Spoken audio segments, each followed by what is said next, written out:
The government has introduced indelible ink to prevent people from repeatedly queuing up at banks to withdraw money, to change money. Now, there is a clarity. The government is saying that these guidelines, indelible ink is being introduced so that people don't repeatedly queue up every day or day after day to keep changing old currency.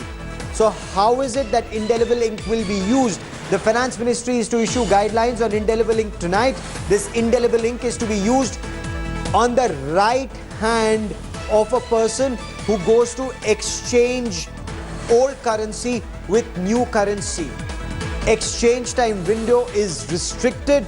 People to check, this move is to check multiple exchanges by the same person. The SS Mundra task force is to outline a formal action plan.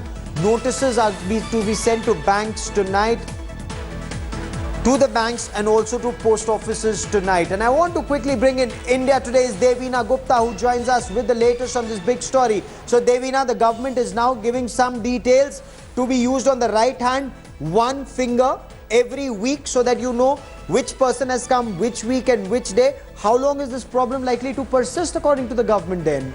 So Gaurav, let me first tell our viewers that right now you can exchange 4,500 currency notes of all 500,000 rupee notes across the bank counter and also at post offices. And there have been cases of multiple exchanges being happening from one single person. Many people misusing this loophole and also using their ID cards at different post offices to exchange 4,500 rupee notes, and that's where this entire step was taken when indelible ink has to be used. Now, according to sources, it's on the right hand, which will be used to mark your fingers.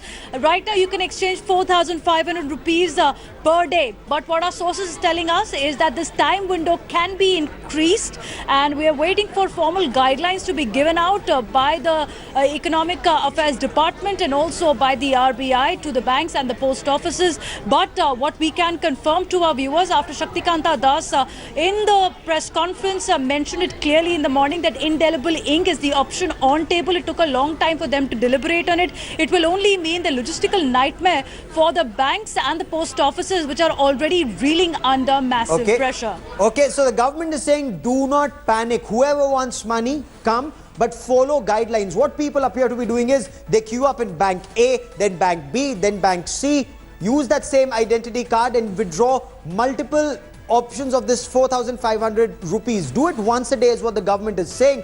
Now, news also coming that banks are approaching religious institutions, and that's the big story that we are getting now. Banks are approaching temples and other religious trusts for increasing cash flow. Banks to obtain currency notes of lower denomination from temples and mosques and gurdwaras. Lower denomination money is kept in charity boxes. Government wants them to be deposited in banks as early as possible so that that money comes into flow in the economy. How does this help? Devina, give us details. Of the 2,000 rupee note, but it's the 100 rupee, the smaller change of 10 and 50 rupees, even the coins that are becoming more and more valuable with each passing day. Because even if you obtain 2,000 rupee or 500 rupee, the chutta change as they call it, or the loose change as they call it, your grocers, your vegetable vendors, your chai walas are refusing to take it. So now banks have been directed by the Finance Ministry to approach religious trusts where you have in Dan Patra, or the hundi as they call it, in temples, in mosques, in gurudwaras, where many people contribute money in small denominations. That's what the Finance Ministry has directed banks to approach these trusts and their management, and to work out a system in which they can pay them, take this smaller denomination and put them in circulation, because the government is realizing it's a mammoth task to first denotify, then to ensure that larger denomination is available, and also to ensure that smaller denomination cash crunch is not there. Devina, keep tracking that story. I will come back to you for more. For the moment, many thanks.